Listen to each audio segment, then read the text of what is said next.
সুপ্রিয় শিক্ষার্থীরা, সবাইকে প্রীতি এবং শুভেচ্ছা জানিয়ে শুরু করছি আমার আজকে SSC English second paper class. আশা করছি তোমরা অনেক সুস্থ আছো এবং নিরাপদে আছো। শিক্ষার্থীরা, আমি আবারও আজকে হাজির হয়েছি। আমি Salma Hasan, lecturer in English, Barama college, Chandanaish, Chattogram. আজকে আমি তোমাদের সাথে যে টপিক্সটা নিয়ে আলোচনা করব সেটা এসএসসি ইংলিশ সেকেন্ড পেপারের the uses of sentence connectors, অর্থাৎ তোমাদের এটা 10 নম্বর প্রশ্নের জন্য আসে। শিক্ষার্থীরা, সেন্টেন্স কানেক্টরস আসলে আমাদেরকে জানতে হলে প্রথমেই আমাদেরকে জানতে হবে কানেক্টরস কাকে বলে, লিঙ্কার্স কাকে বলে এবং কানেক্টর ও লিঙ্কার্সের মধ্যে যে ইন্টারচেঞ্জ হয় সে সম্পর্কে। যে সকল অ্যাডভার্বিয়াল কোনো বাক্যের শুরুতে বসে পূর্ববর্তী বাক্যের সাথে পরোক্ষভাবে সম্পর্ক তৈরি করে তাকে কানেক্টরস বলে। পরোক্ষভাবে সম্পর্ক তৈরি করা। অন্যদিকে যে সকল অ্যাডভার্বিয়াল দুটি বাক্য বা বাক্যাংশের মাঝখানে বসে ওই দুটি বাক্য বা বাক্যাংশের ভেতর প্রত্যক্ষ সম্পর্ক তৈরি করে তাকে লিঙ্কার্স বলে। এখানে আমাদের পরোক্ষভাবে সম্পর্ক তৈরি করা এবং প্রত্যক্ষভাবে সম্পর্ক তৈরি করার বিষয়টা একটু বোঝার আছে। আবার কিছু কিছু লিঙ্কার্স বা কানেক্টরস আছে যেগুলো আবার ইন্টারচেঞ্জ হয়। এই ইন্টারচেঞ্জ কীভাবে হতে পারে সে ব্যাপারটাও আমি একটু পরে তোমাদেরকে বুঝিয়ে দেওয়ার চেষ্টা করব। তাহলে কানেক্টরস পরোক্ষ সম্পর্ক তৈরি করে আর লিঙ্কার্স হচ্ছে প্রত্যক্ষ সম্পর্ক তৈরি করে। এখন দেখো কিছু এক্সাম্পল দিচ্ছি। Corona is a life killing virus, we should be more careful. এখানে করোনা হচ্ছে একটি জীবনঘাতী ভাইরাস। এখানে এটা একটা পুরো সেন্টেন্স। এর পরের সেন্টেন্সটার সাথে আমি কিভাবে কানেক্টটা করছি, সো দিয়ে। So we should be more careful, এখানে সো হচ্ছে কানেক্টরস, কারণ এখানে সো কোনো সেন্টেন্সের শুরুতেই বসেছে। পরের সেন্টেন্সটা এটা একটা আলাদা পুরো সেন্টেন্স, সেটা শুরুতে বসেছে। এরপর 2 নম্বরটা দেখো, corona is a life killing virus, we hope we can prevent it. এখানে পুরো একটা সেন্টেন্স, এখানে আলাদা আলাদা দুটো clause. Corona is a life killing virus, তাহলে করোনা একটি জীবনঘাতী ভাইরাস, আশা করছি আমরা এটা নির্মূল করতে পারবো। এখানে বাট দিয়ে আমি দুটো ক্লজকে আমি সংযুক্ত করেছি, তাহলে এখানে বাট কোনোভাবে কানেক্টরস না, এটা হচ্ছে লিঙ্কার্স। এরপর আমার থার্ড সেন্টেন্সটা দেখো, corona is a life killing virus, we hope we can prevent ইট। তাহলে করোনা একটা জীবনঘাতী ভাইরাস, এখানে আমি কিন্তু সেন্টেন্সের শুরুতেই খালি ঘরটা রেখেছি আমি ডো দিয়ে। যদিও করোনা একটি জীবনঘাতী ভাইরাস, আমি আশা করছি আমরা এটা প্রিভেন্ট করব। তাহলে এখানে দোটা এখানে তুমি কি বলতে পারো, দুটা তুমি এখানে কানেক্টরসও বলতে পারো, লিঙ্কার্সও বলতে পারো। কেন বলতে পারো দেখো, আমি 4 নম্বর সেন্টেন্সে গিয়ে আমি সেটা ক্লিয়ার করছি। Corona is a life killing virus, we hope we can prevent it. এখানে আমি দুটো ক্লজ হিসেবে দিয়েছি, দুটো ক্লজের মাঝখানে আমি দো দিয়ে ওই দুটি ক্লজকে আমি কানেক্ট করেছি। তাহলে এখানে দেখো দো এই ওয়ার্ডটা কিন্তু এখানে কানেক্টরস হিসেবে ইউজ করতে পারবো আমরা, আবার আমরা এখানে লিঙ্কার্স হিসেবে ইউজ করতে পারবো। এটাই হচ্ছে লিঙ্কার্স এবং কানেক্টরসের মধ্যে একটা যে সম্পর্ক সেটা। এখন আমরা কিছু গুরুত্বপূর্ণ কানেক্টরস যেমন আছে দেখো, so, besides, however, therefore, in fact, anyway, moreover, furthermore, on the other hand, firstly, secondly and thirdly etcetera. আবার কিছু linkers and, so, but, as, if, because, so that, এই জিনিসগুলো যদি আমরা ভালো করে জেনে রাখতে পারি তাহলে এগুলো আমাদের কিছু লিঙ্কার্স। এই লিঙ্কার্সগুলো এবং কানেক্টর জানার জন্য আমাদের আসলে কোঅর্ডিনেটিং কনজাংশন এবং সাবঅর্ডিনেটিং কনজাংশন সম্পর্কে আমাদের ভালো নলেজ রাখতে হবে। তা আমরা পরবর্তী ক্লাসগুলোতে আরও ডিটেলস বুঝিয়ে দিব। আজকে আমি কানেক্টরস এবং লিঙ্কার্সের মূলত বেসিক ক্লাসটা আমি আজকে নেওয়ার চেষ্টা করছি।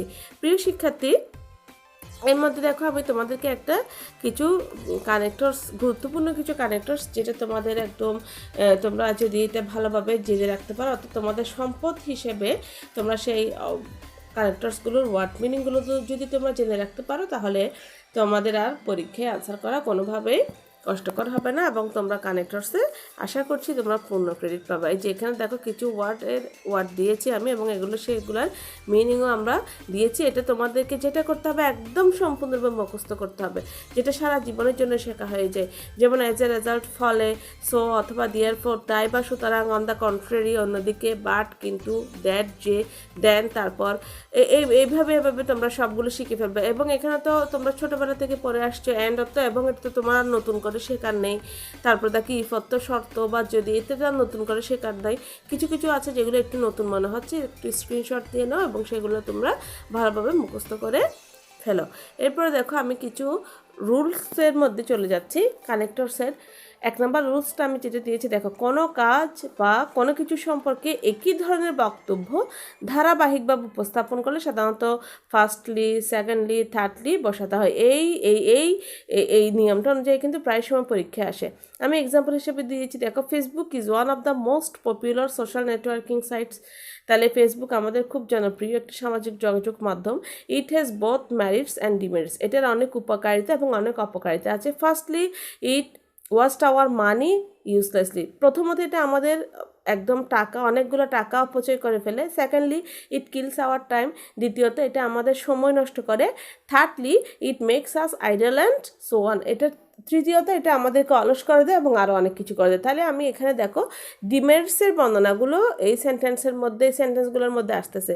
তাহলে ডিমেরিটসের বর্ণনাগুলো যেহেতু আসতেছে, আমি সেই জন্য একটা প্রথমত, দ্বিতীয়ত, তৃতীয়ত, এভাবে ফার্স্টলি, সেকেন্ডলি, থার্ডলি দিয়ে আমি পুরো সেন্টেন্সটা আমি কানেক্ট করেছি। তাহলে এরকম যদি কোনো সেন্টেন্স কানেক্টরস আসে, তাহলে তোমরা এটা একটা নিয়ম আজকে শিখলা। কোনো কাজ বা কোনো কিছু সম্পর্কে একই ধরনের বক্তব্য যদি ধারাবাহিকভাবে উপস্থাপন করতে হয়, তখন আমরা firstly, secondly and then thirdly এভাবে আমরা ইউজ করতে পারবো। তারপর দেখো, তাহলে এই এক্সাম্পলগুলো তোমরা একটু ভালোভাবে আশা করছি আজকের আমাদের এই ক্লাসটা তোমরা যদি মনোযোগ দিয়ে করো, তাহলে তোমাদের কানেক্টরস আশা করছি যে আর তোমাদের কানেক্টরস বোঝা খুব কঠিন হবে না। এরপর 2 নম্বরে আমি দিয়েছি সো অর্থ সুতরাং। তো পূর্ববর্তী কোনো কাজের ফলাফল পরবর্তী বাক্যে বা বাক্যাংশে উল্লেখ থাকলে তখন আমরা এখানে সো ব্যবহার করি। এক্সাম্পল হিসেবে আমি দিয়েছি, corona is a life killing virus, so we should be more careful. এটা আমি আগেও দিয়েছিলাম। করোনা যেহেতু একটা জীবনঘাতী ভাইরাস, তাই আমাদের এক্ষেত্রে খুব সতর্ক থাকতে হবে। এখানে কিন্তু corona is a life killing virus, এটা সম্পূর্ণ একটা আলাদা সেন্টেন্স। পরের সেন্টেন্সটা কিন্তু পরোক্ষভাবে প্রথম সেন্টেন্সটার উপর নির্ভর করছে। পরের সেন্টেন্সের শুরুতেই আমি সোটা দিয়েছি। তাহলে এখানে যেহেতু পরোক্ষভাবে ওটির উপর নির্ভর করছে, তাহলে এই সোটা পরবর্তী বাক্যাংশে আমি ওই প্রথম সেন্টেন্সটার কথাটা আমি এখানে উল্লেখ করে দিয়েছি। 3 নম্বর আমি বিসাইডস, অধিকন্তু, পাশাপাশি বা অতিরিক্ত। এই তিনটার অর্থ এটা বিসাইডস দিয়ে বহন করতে পারে।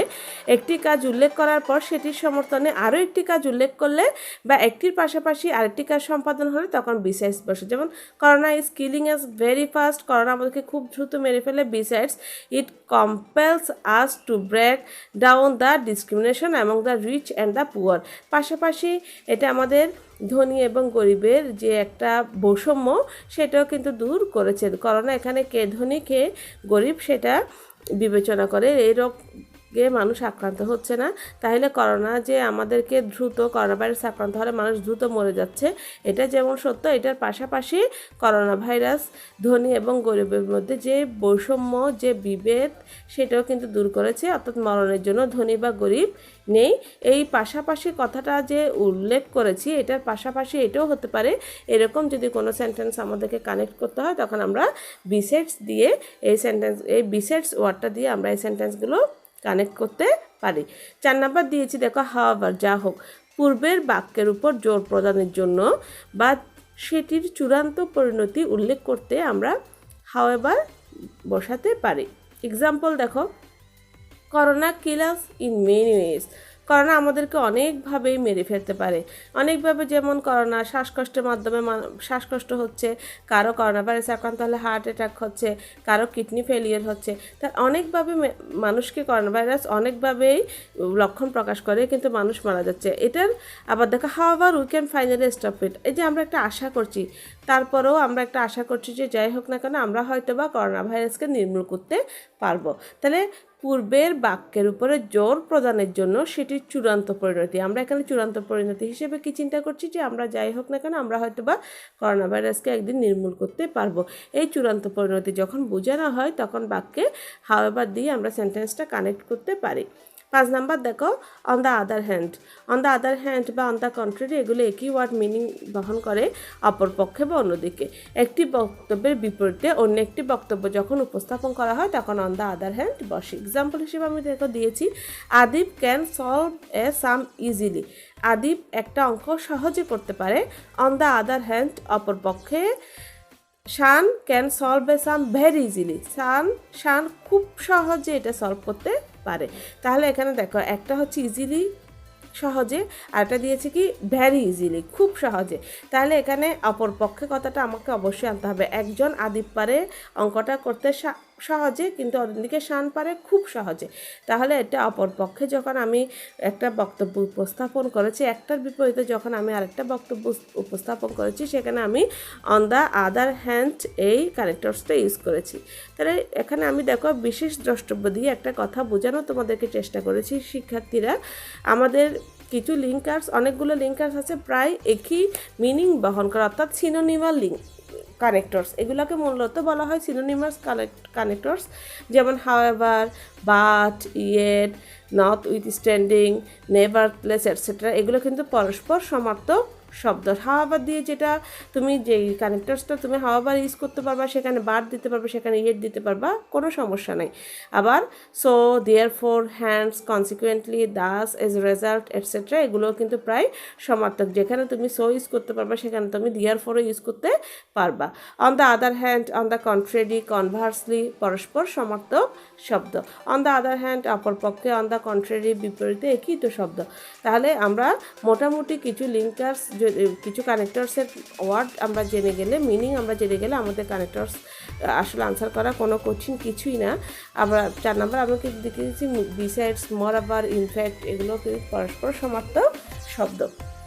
তাহলে শিক্ষার্থীরা, আশা করছি আমার এই ক্লাস তোমরা অনেক উপকৃত হয়েছো এবং তোমরা আমার এই ক্লাসটা আশা করছি ভালোভাবে তোমরা বুঝতে পেরেছো। আসলে সেন্টেন্স কানেক্টরস কঠিন কিছুই নয়। এখানে শুধু কিছু বেসিক কিছু নিয়ম জানা থাকলে সেন্টেন্স কানেক্টরস বা লিঙ্কিং ওয়ার্ডস এই জিনিসগুলো আমাদের আনসার করা খুব সহজ হয়।